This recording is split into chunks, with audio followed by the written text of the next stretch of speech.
Je suis un patron sévère avec moi-même. Enfin, ça ne regarde que moi. Mais je mets pas de réveil à sonner, j'ai pas de compte à rendre. Enfin, j'ai construit ma vie comme ça. Donc c'est un luxe total. Ça veut dire que j'ai pas de tribu. Je fonctionne pas en bande ou en meute. Ça veut dire que j'ai pas de gens à préserver. Je peux quitter mon éditeur tout de suite si je veux, quand je veux. Voilà. Là où je suis, j'ai démissionné d'éducation nationale. J'ai quitté l'usine dans laquelle j'ai pu bosser quand j'étais lycéen et que je bossais pendant les vacances. J'ai plaqué des endroits comme ça. Je me suis fâché récemment avec un éditeur. Je tiens à rien ni à personne. Je crois plus à mes idées. Je crois plus à mes idées qu'aux gens. C'est-à-dire j'ai une espèce d'idéal qui fait probablement de moi un psychorigide aussi. J'ai une éthique de conviction très sévère, très austère. Je crois vraiment qu'il y a des choses qu'on fait, des choses qu'on fait pas. Il y a des choses justes et des choses injustes. Et que je suis le plus gentil des garçons quand on vient pas me chercher. J'ai rencontré la philosophie sans savoir que je rencontrais la philosophie. Je me suis retrouvé en pension, donc dans un orphelinat où la seule possibilité de sortir ou de survivre, c'était de lire. Et à l'époque, je lisais Jean Rostand, Pensée d'un biologiste, Réflexion d'un biologiste, des aphorismes, Troisième République, enfin des petites choses un peu légères. Quand on lit ça aujourd'hui, bon. Et à l'époque, je voulais être biologiste parce que je ne comprenais pas que ce qui m'intéressait chez Jean Rostand, c'était pas la biologie, c'était le philosophe, c'était le personnage qui nous parle de Dieu, de la vie, de la mort, etc. Enfin, c'est le vieux scientifique sur le principe du 19e siècle qui philosophe, qui donne son avis sur le monde. Et donc, je crois que j'ai rencontré la philosophie à ce moment-là, mais sans savoir que ça s'appelait la philosophie. C'est un petit peu plus tard que sur le marché d'Argentan, achetant des livres d'occasion, et puis de manière boulimique, lisant la poésie, la sociologie de la littérature, etc. Mais une fois, c'était Baudelaire, Rimbaud, une autre fois, c'était un texte d'Auguste Comte, une autre fois, c'était vraiment boulimique.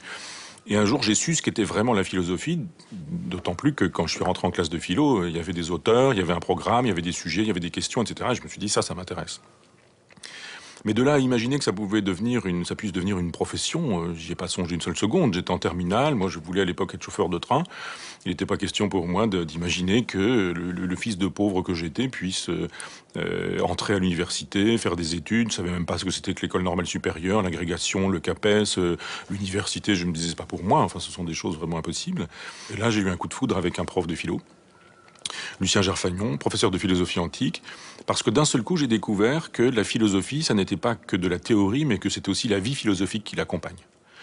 Et un philosophe dans l'Antiquité, c'est pas quelqu'un qui fait des livres, c'est pas quelqu'un qui donne un cours, c'est pas quelqu'un qui crée des concepts ou qui invente des personnages conceptuels, pour utiliser les formules de Gilles Deleuze qui font florès parmi les professeurs, chez les professeurs. C'est pas ça la philosophie. La philosophie dans l'Antiquité, c'est la vie philosophique. C'est-à-dire qu'il y a un philosophe qui est sur l'agora ou sur le forum et qui est en train de parler. Il raconte la vie, la mort, la souffrance, la douleur, il débat, etc. On peut croiser. Moi, j'ai vu à Athènes, le moment au pied de l'Acropole, l'endroit où Socrate rencontre Platon. Et l'idée on se dit, mais c'est là que ça s'est fait. C'est quand l'île Lissos, quand dans certains dialogues de Platon, on a le bruit des cigales, le petit cours d'eau qui passe là. On se dit, oh, c'était là, qu'est-ce que c'est magique, quoi. Et puis, il y a quelqu'un qui peut être charpentier, menuisier, marchand de poissons, et qui va entendre le philosophe, et qui peut devenir philosophe et mener une vie philosophique, et rester charpentier en même temps. Et ça, je me suis dit, c'est extraordinaire. Le règne des profs, c'est fatigant. Le règne des universitaires sur la philosophie qui coupe en tranches, qui saucissonne une pensée. J'avais vu ça après, enfin j'ai vu ça un petit peu plus tard avec ma maîtrise, avec ma thèse.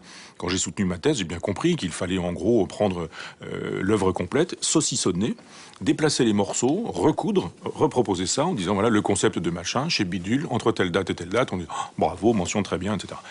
Et quand j'ai soutenu ma thèse, mention très bien, etc., je me suis dit, mais quel exercice de style inintéressant.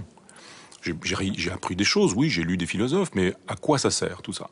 Je préférais la vie philosophique comme une occasion de dire, ben voilà, j'ai lu Lucrèce. Et ce que dit Lucrèce de l'amour, de la mort, de la douleur, de la souffrance, du désir, du plaisir, enfin de toutes ces choses-là, ça a changé ma vie. Et ça doit changer ma vie. C'est-à-dire qu'on n'est pas philosophe de 9 à 12, de 2 à 4, et puis le dimanche on s'arrête, on prend un week-end, et puis on n'est pas philosophe l'été parce qu'on a des vacances, puis à 60 ans, enfin 65 bientôt, c'est la retraite, donc on cesse d'être philosophe. Non, on l'est 24 heures sur 24, c'est une espèce de vocation.